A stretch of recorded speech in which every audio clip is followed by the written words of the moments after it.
Good afternoon, gentle friends. Welcome back to another day. So, yesterday I wasn't feeling that well and I had to go into town and I got Taco Bell for dinner.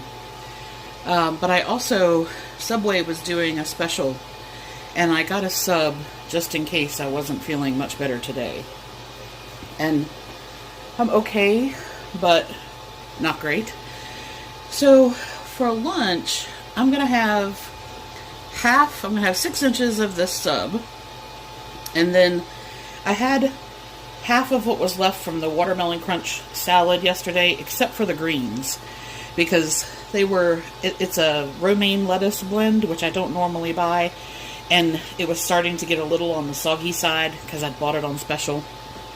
So I just replaced that with some Power Greens blend. I've added Raspberries, Blackberries, and Wasabi Peas, and then what was left in the kit. That watermelon dressing, by the way, is really nice if you like a tart vinaigrette. So, I'm going to put half of this sub in the air fryer for about 8 minutes, just because once it sits, it starts to get a little soft, and then that will be lunch.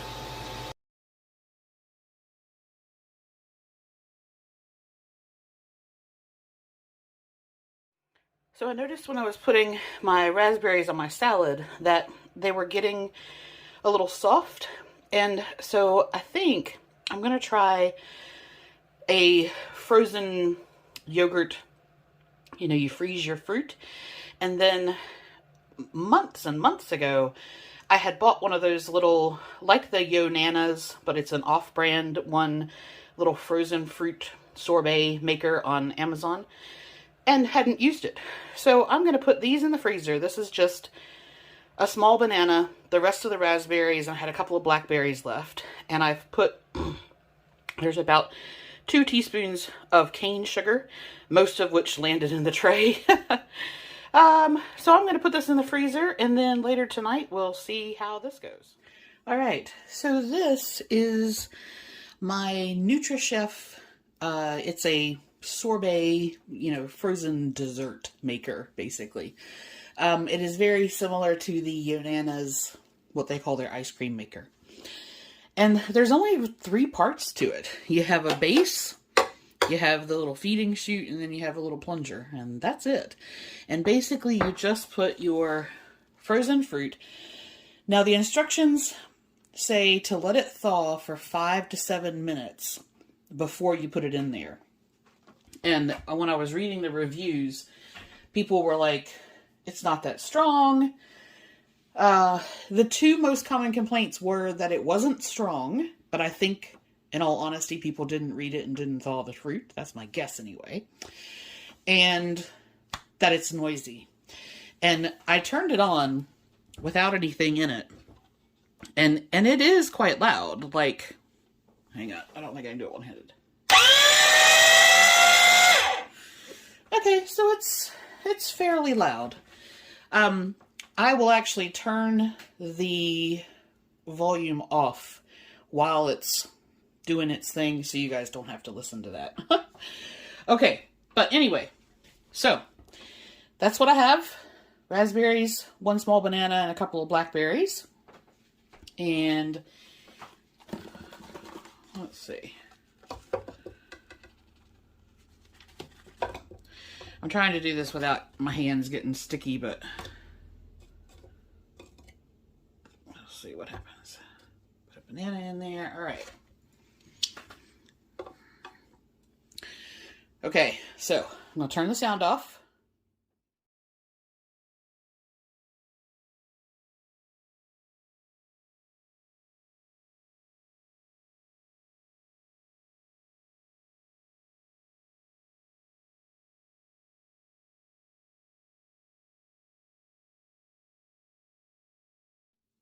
All right, welcome back for dinner.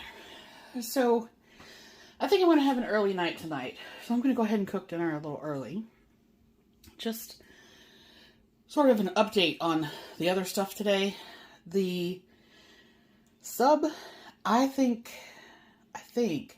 there was something that was just at the point of turning or just being off, because it was not nice at all, and I felt kind of queasy for a while afterwards. So I actually threw away the other half. I don't know, but I feel like there was probably something a little iffy on there. And the little NutriChef machine, I think that if you had the choice between that and a blender and you didn't like breaking the blender down to clean it, then yeah, it's fine. But I don't know that it does anything any differently than I could do in my little magic bullet. So it's a cute little device, but it's not something that you have to have in any way. Okay, dinner. I am going to have some broccoli, cauliflower, carrot medley with some of the Tone's dill pickle seasoning blend. And then I'm going to have one of these. These are all 7-ounce Japanese sweet potatoes. So, see, they're actually white on the inside, purple on the outside, and when you cook them, they go more yellow. And I'm going to put these in the Instant Pot. Easiest, most foolproof way to cook sweet potatoes or regular potatoes. And I've put in the description box a link to a really good how long do I cook it, because the answer is it depends on how wide they are. So that's all in the description box. I'm going to have those with some butter, and then I have a 6-ounce piece of eye round steak that I'm going to do in the air fryer for 8 minutes. That should put it at about a medium, between a medium rare and a medium. And then this is the Simple Truth Organic steak sauce. I quite like this one, and it's 10 calories a tablespoon. So I'm going to do that. So basically, I'm going to steam these, put these in the Instant Pot, cook that little guy in the air fryer, and that will be dinner.